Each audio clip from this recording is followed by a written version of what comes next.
Hi folks, part 3. Okay, so you should have your pieces like this now with your grooves, your glue grooves, so forth. So now what we're going to do, we're going to label these so that you know, remember it's a 2-corner match, so we'll have a side, a front, a side and a back. Okay, so you want to have your pieces so that your lid section is uppermost. Okay, now 600mm long, so we want to measure in, because the box, it's a 321 box, so it's 300 by 200, so we'll measure in 250, make a mark, and then grab your square just to make that 9. Okay, so then as you can see, I've got my numbers already done. So we would have, I would put a number 2 or 1, and then on the other side the same number. These two parts go together. Okay, so 250 in,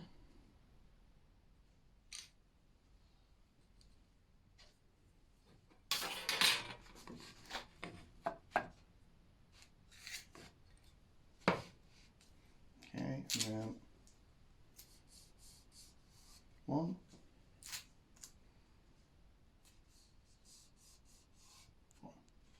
okay. Right, so what I want to talk, before we cross cut these and then miter them, I want to have a wee chat about my setup, the saw blade I use, so forth. Okay, so over here, let's pop this away. Right, first thing is a good saw blade. Now, I'm going to give you the details of the blades I use. I have 2 blades the same, so after I've sort of cut one and it's sort of dulled a wee bit, that goes off to get resharpened, and then I put a new blade on. Okay, you know, some people sort of have their saw blade on for years and never resharpen. You know, depends what type of miter you want. I like nice crisp miters, so you need to get them sharpened every so often. Okay, so the saw blade, one important thing is the plate thickness. Okay, we don't want it too thin, because then you're going to get a wee bit of wobble. Okay, so our plate thickness is 2.2 millimeters. Now that's actually quite thick for saw blade, good and sturdy and stable. Okay, obviously the bore, depending on your machine, mine's 30 millimeters. The teeth, 60 teeth. And basically you just want, you know, the type of sort of bevel that you want on it is, you know, for mitering, cross-cutting, that type of sort of bevel. Okay, so I got mine from Trend Machinery. I don't actually have the details of, you know, what sort of make, you know, because they're all different types of blades. But again, one sort of thing to definitely look out for is the plate thickness. Okay. Okay, so set up here, right? Now I use this wee sort of sled from Incra. Very good. One thing you've got to get right first is it 90 degrees to that. Okay, that's very important. So set up your saw so that that's cutting a good 90 first. Okay, there's loads of different ways to check this and check that. Some people sort of check it with their sort of, you know, their miter gauge and their square like that. To me, that's not a very good way, to be quite honest. Make the cut, set the cut down on your table, check it that way. It's pretty accurate. Okay, so first things first, make sure that this is first cut and square. Okay, now for the blade tilt and angle, you want to make sure that you're cutting 45. That makes sense, doesn't it? Okay, so if you come down here, well, this is my sort of tilt down here. Now, I actually sort of retrofitted this Felder scale, and once I got it set up, you know, I calibrated it then to 45 degrees on the scale, and guys, it works brilliant every time. If you can retrofit one of these, worth doing. Okay, so once you've got this square and you've sort of like, I mean, there's all these wee gauges out there for, you put it onto the blade and it sort of tells you when you're at 45 degrees. The best way, roughly get it to 45 degrees, but the best way to check is to make the cuts. Okay, so I have some scrap here that I've sort of cut, and I want to sort of show you what happens when you're out of 45 degrees. Okay, so basically, if you were cutting more than 45 degrees, what would happen would be this would just actually slam down quite easily, which would actually produce a gap on the inside. I mean, we don't want a gap on the inside. We want these to be nice and sort of tight on the inside, okay? Now, if you make the cuts and then you close it down and it's sitting like that, well then you're below the 45, okay? So you need to make small adjustments until you actually get the about there. Now you can see when that's down, it needs just a wee bit of pressure to pull that in. That ensures that the inside is nice and tight. That's what we want nice, clean, tight joints in the inside. We also want that on the outside too. Now, when you have a wee tiny gap like that, it'll result in a fractional gap on the very, very, very outside. I mean, it's fractional, but when I'm making boxes, I always add a real tiny micro bevel to these edges. Twofold takes away that wee tiny gap, plus it also helps with the finish because it gives the finish something to hold on to on the edges. Okay, so remember, you know, if you're sitting like this, you're below the 45. I would have guessed you're maybe at 40 degrees, okay? And if you're sort of like, if it just closes down and there's a gap on the inside, you're past the 45, okay? You just want the smallest wee gap, okay, to bring that together. And that results, a bit dusty there like, but it results in nice tight internal corners. And because the internals aren't being lined, you know, you can't cover that up. So we're going to show the wood in the inside. So nice and clean, nice and tight, okay? So what we're going to do now is we're going to cross cut our pieces that we've marked, and then we're going to miter, okay? Okay guys, we're going to cross cut these first on here because obviously the bandsaw, thin blade, very little material coming out. The less material that comes out, obviously the better the corner match, okay? Again, down the line I'm going to show you how to do far superior corner matches the whole way around, perfect matches.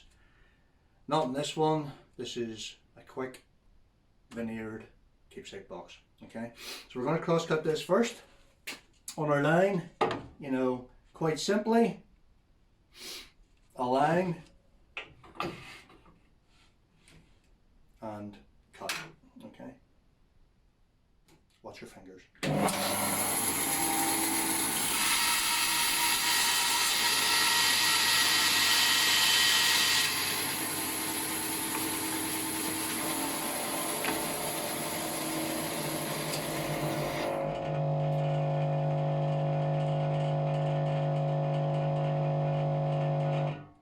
Okay guys, can't get much easier than that there. Now, of course, we don't have a bandsaw, we handsaw.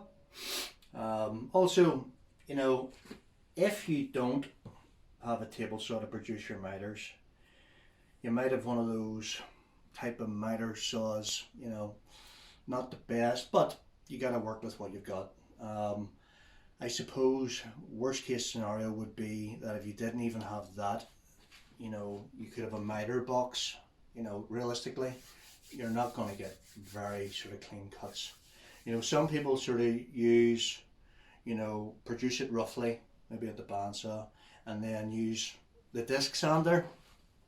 Just over there, Kate, the disc sander. So some people sort of use that to, you know, true up their miters. The only thing I can say is that if you're not getting good miters there, or wherever, then yes, that's definitely an option. I've always been getting very good miters there, and the setup, if you follow the setup that I sort of have, or get as close as you can, and a decent blade, okay guys, it works every time, you know, really does. So okay, so we've got these cut. One thing we're going to do now is produce our miters. Let's go. Hello again. Okay, so I just want to show you that this sort of, because we're using our wee crosscut sort of table here, you know, rather than the sort of wood, the waste just falling down onto that, which would actually be sort of quite dangerous, you know, caught in there, goodness knows where it would go. You know, there's like, with this sort of system, you get like a wee sort of, when you make your first cut, you have this. There's meant to be, well, there is a runner that goes onto that, fits into there, you know, and that's all lovely. But I actually can't remember what happened to my runner. But what I done was, I've got two sort of like quite strong rare earth magnets in there, and although I mean it's moved, you can move it quite easily, but it works really well, to be quite honest. And as long as you don't have it up against the blade, just have it back slightly, give it a wee bit of breathing space, maybe 0.5 millimeter or so. Okay, works really well. Plus on this sort of outfeed, I sort of actually spray it with sort of silicone spray. Okay, makes it very slippery. Or if you don't like using silicone spray, you can just wax it, buff it off, nice and slippery. It means that the pieces that sort of get off cut are more than likely going to be sort of slid away from your blade. Okay, knife on. Okay, now height. Okay, some people again go for a really high blade because a higher blade produces a cleaner cut, more teeth going through the wood. See with this blade system, you know, it produces a brilliant cut even when the blade's quite low. Okay, plus when the blade's lower, there's less chance of sort of kickback, so you know it's less risky. Okay, so basically my height, I come down and I sort of have, that's where I set my height to. Okay, works well. So what we want to do first is we want to cut the miter on the end away from the label. Okay, so take a bit off that because we're going to be taking the bulk of the waste off here and then a small amount off here, so that we're getting sort of better corner match. Now, some people when they cut, make a cut and then they move it a millimeter say, and then make another cut so that it's a finer cut, a smoother cut, sharper cut.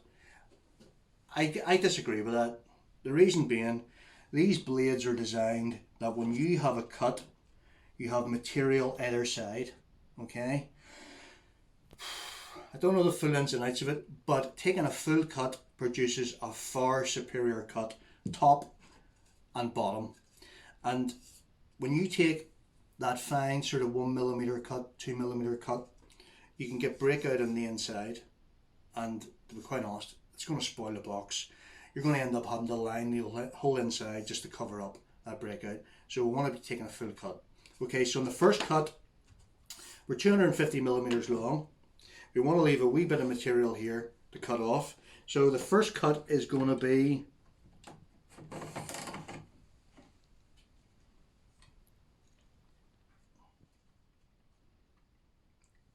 207 millimeters, right? So we're actually taking, as you can see, we're taking a reasonable amount off there. Okay, we'll take that and then we'll do that with the other side. Turn it around end for end, move the stop, do the final cut. Okay, we'll do that in a wee minute. Okay guys, I'm going to cut this now. Now you've probably seen me wear these sort of gloves a few times. These gloves are, they're called Mad Grip, right? They're really grippy, which is great because if you have sort of like your fingers, you could be slippy. So it's worth looking. You don't want the ones that are too thick, you know, because then you don't have that sort of feeling, you lose that feeling. But these ones here are made by Polyco, and by the way, I'm not sponsored by any of these dudes, so, but they're very good. Okay, so we're going to put the dust extractor on.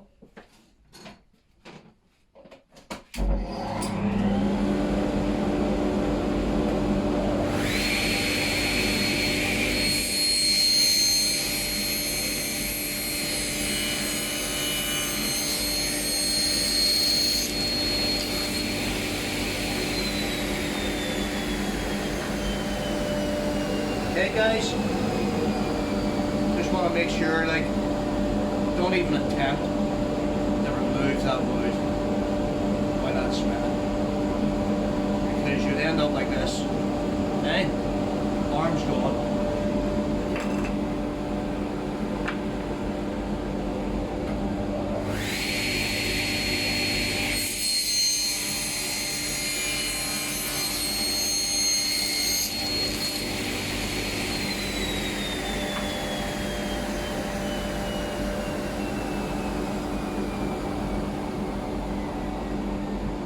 Okay, so what we're going to do now is we're going to move the stop to 200 millimeters.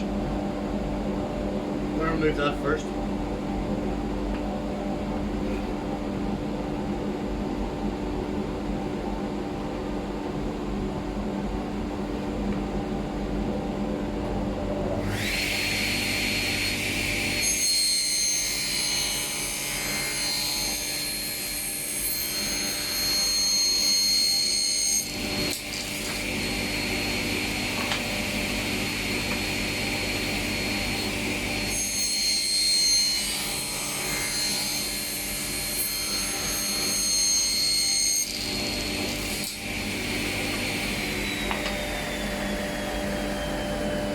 Okay guys, there you go. Nice and clean. Nice and clean on the outside. If you've got the right blade, the right setup, that's what you get each time. Okay, so we're going to move for the front and the back. It's going to be 300 long, so we're going to start off at 307.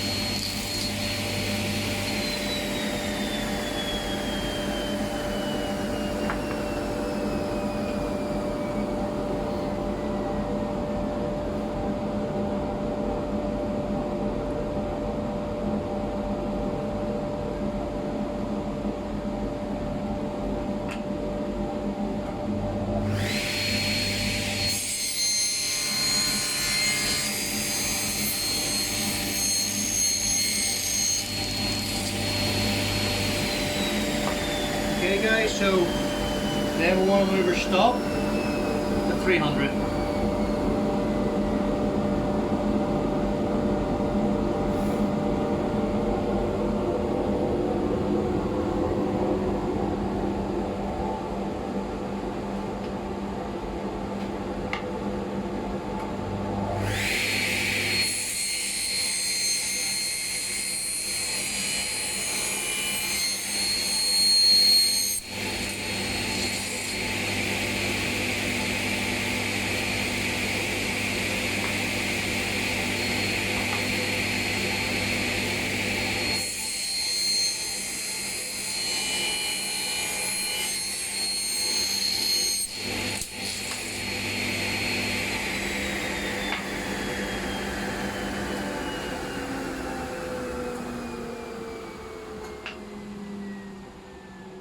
Okay guys, so I've got these cut, got some firewood, and what we're going to do now is we're going to tape these up on the top workshop, so I can show you how to sort of line them up, tape them up, and then we're going to denib the inside, and we're going to wax the inside. Okay,